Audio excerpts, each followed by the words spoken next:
WWE Saturday nights main event हो चुकी है खत्म और आज ट्रिपल एच सोच के आए थे कि भाई डिलीवर करूंगा। काफी ज्यादा क्रिटिसाइज रहता है लेकिन कोडी रोड्स वापस आ चुके हैं, ब्रॉन्सन रीड वापस आ चुके हैं, जॉन सीना ने कहानी में ट्विस्ट डाल दिया है। क्या दोनों चैंपियनशिप्स के पीछे अब जॉन सीना जाने वाले हैं टू रूइन रेसलिंग? बहुत कुछ हो गया आज इस शो में, तो डिस्कस करते हैं। टाइम बिल्कुल वेस्ट नहीं करेंगे। वीडियो पे आ गए हो तो भाई लाइक जरूर कर लो और चैनल को सब्सक्राइब कर देना। अपने ओपिनियंस इस Saturday nights main event show के बारे में कमेंट्स में छोड़ना बिल्कुल भी ना भूलें। ये शो स्टार्ट होता है Seth Rollins and Bron Breakker against CM Punk and Sammy Zayn के मैच से।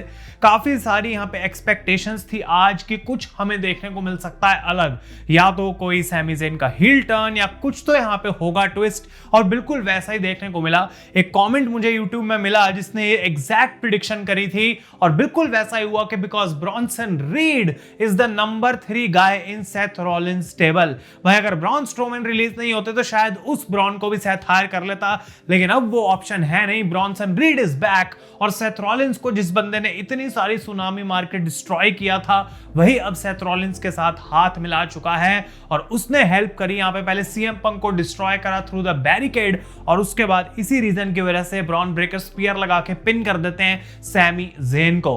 तो पहले ऐसा लग रहा था कि ब्रॉन ब्रेकर को भी ये नहीं बात पता कि ब्रॉन्सन रीड भी हमारी टीम में आ गया है, तो वो देख रहे थे कि आखिर ये हुआ क्या।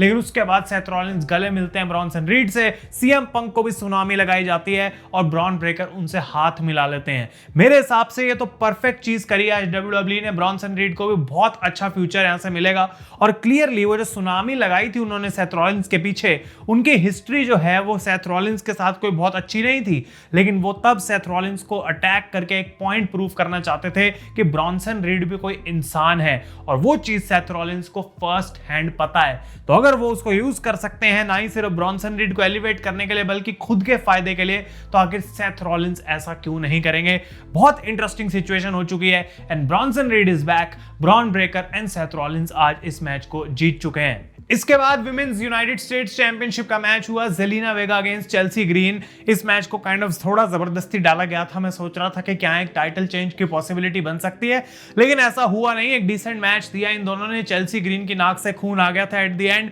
और जेलिना वेगा एक कोड रेड लगा के इस मैच को जीत चुकी हैं। उन्होंने अपनी चैंपियनशिप को रिटेन कर लिया है।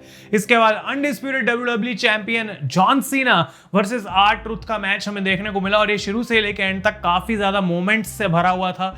पहली बार आर ट्रुथ जॉन सीना से लड़ रहे हैं इस तरीके के एक मैच में और जॉन सीना जबकि अपनी नॉर्मल एंट्रेंस और अनाउंसमेंट करवाते हैं, दूसरी तरफ आर ट्रुथ एक फेस जॉन सीना वाली एंट्रेंस करते हैं, प्रॉपर भागते हुए आते हैं, टोपी क्राउड में फेंकते हैं।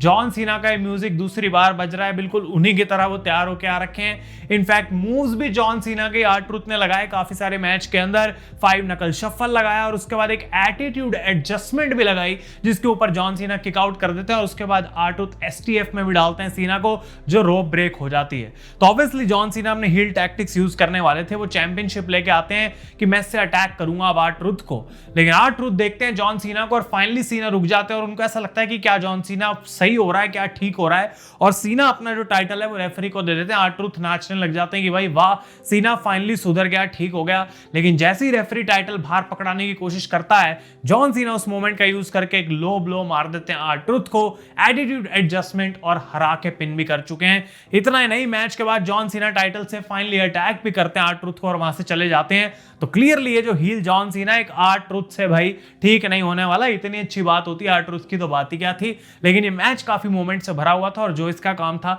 डेफिनेटली इसने यहां पे किया। अब जो मेन इवेंट में हमें देखने को मिला उस पे मैं आता हूं, लेकिन इससे पहले जॉन सीना और जे उसो की एक बैक स्टेज सेगमेंट आज देखने को मिली जहां पे जॉन सीना जे को कन्फ्रंट करते हैं और कहते हैं कि तू एक वर्ल्ड हेवीवेट चैंपियन और तू काफी अच्छा कर रहा है। और जे उसो कहते हैं लास्ट टाइम जॉन जब तू और मैं एक रिंग में थे मुझे याद है कि मैंने तेरे को बाहर फेंका था और मैं रॉयल रंबल जीता था। लेकिन जॉन सीना कहते हैं अच्छी बात है तुझे सारी मोमेंट्स याद हैं, बिकॉज ऐसा भी हो सकता है कि अगली बार जब तू और मैं दोबारा एक रिंग में होंगे तो Logan Paul world heavyweight champion होगा।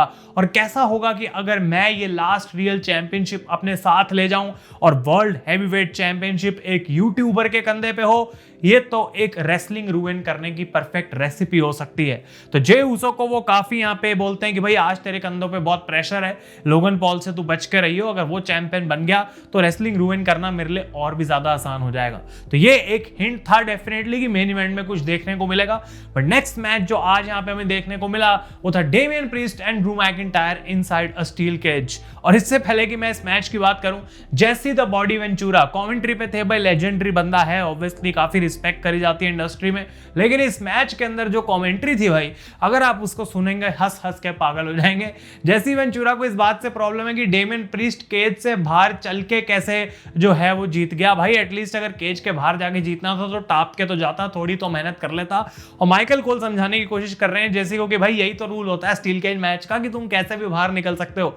दूसरी तरफ जेसी की एक कंप्लेंट ये थी कि भाई रेफरी बहुत ज्यादा जो है अपनी पिनफॉल धीरे धीरे काउंट करता है और उसको कंसिस्टेंट रहना चाहिए, नहीं तो मैच में ऐसे कोई मजा नहीं आएगा। और जब मैच खत्म हो जाता है तो बोलते हैं जैसी या दैट वाज रियली एक्साइटिंग, बिल्कुल टॉन्ट वे में भाई, तो बहुत ही फनी था ये और बहुत लोग उससे गुस्सा होंगे और ट्रिपल एच भी कुछ ज्यादा खुश नहीं होंगे कि भाई मेरे बनाए हुए मैच के बारे में ऐसी कमेंट्री करी जा रही है, तो फायदा क्या हुआ जेसी को वहां पे बुला के बिठाने का। लेकिन मैच की अब बात करते हैं और इन दोनों ने कुछ नहीं छोड़ा, आज सब कुछ रिंग में जो है वो 100% मैच दिया है।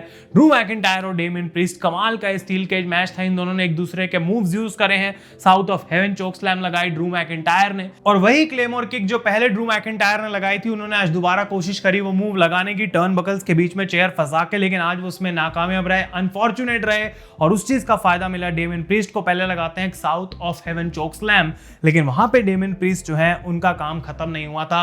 ही डिस्ट्रॉयड ड्रू मैकिंटायर और वो चेयर निकाल के लाते हैं टर्न बकल के बीच में से और एक कौन चेयरटो मारते हैं ड्रू मैकिंटायर को और फिर सिंपली बिना पिन करे केज के बाहर चले जाते हैं और ड्रू मैकिंटायर अपनी जगह से हिलते भी नहीं है। काफी लोग ये बोलेंगे कि क्यों डिसीजन लिया गया ड्रू मैकिंटायर को यहाँ पे हरवाने का, लेकिन काफी रिपोर्ट्स आ रही थी कि ड्रू मैकिंटायर इंजर्ड हैं और बहुत टाइम से उनको एक ब्रेक की जरूरत है, तो मे भी एक टीवी से राइट ऑफ करने के लिए उनको ये इस तरीके से आज बुक करा गया। बट बहुत अच्छा मैच दिया इन दोनों ने इनसाइड द केज। इसके बाद फाइनली मेन इवेंट की बात करते हैं, Jey Uso versus Logan Paul for the world heavyweight championship. और मैच यहाँ पे कुछ इतना भी खास नहीं था ऑनेस्टली, अगर मैं बोलूं जे की एंट्रेंस होती है, लोगन पॉल वही नॉर्मल अपने मूव्स कर रहे हैं, डिसेंट रेसलिंग मैच चल रहा था, कुछ बहुत एक्स्ट्रा ऑर्डिनरी यहाँ पे हो नहीं रहा था। लेकिन फाइनली जब लोगन पॉल वो अपना राइट हैंड पंच मारते हैं यहाँ पे जे ऊसो के ऊपर, जो इतने हफ्तों से वो मार रहे थे और जे ऊसो को ले आउट कर रहे थे, उस पर वो पिन फॉल नहीं ले पाते यहाँ पे जे के अगेंस्ट। लेकिन जैसे ही फाइनली यहाँ पे जे ऊसो को ऐसा लगता है कि वो मैच जीतने वाले, एक स्प्लैश लगा के रेफरी को बाहर खींच लिया जाता है और पता लगता है कि जॉन सीना रिंग के अंदर आ चुके हैं। तो जॉन सीना आते हैं, अटैक करना स्टार्ट करते हैं यहाँ पे वो जे ऊसो को, लेकिन म्यूजिक बजता है कोडी रोड्स का and the quarterback is finally back. John Cena को टैकल करने के लिए वहां पे वो आ चुके हैं और हेल्प करते हैं, यहाँ पे सीना को मारते हैं वो, और उसके बाद लोगन पॉल को यहाँ पे कोई मौका नहीं मिलता because Jey Uso comes back in the match और रेफरी जब तक उठता हुआ रिंग में वापस आता है वो पिन फॉल काउंट करते हैं and Jey Uso is still the world heavyweight champion.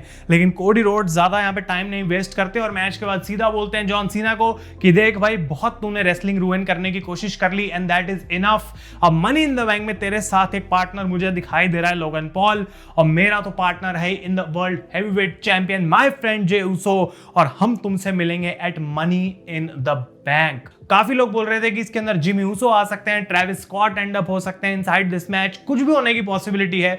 लेकिन मैं ओवरऑल बोलूंगा कि आज जो शो देखने को मिला सैटरडे नाइट्स मेन इवेंट, एक काफी अच्छा ओवरऑल शो था जो कि आगे प्रोग्रेस करेगा अब स्टोरी लाइंस को।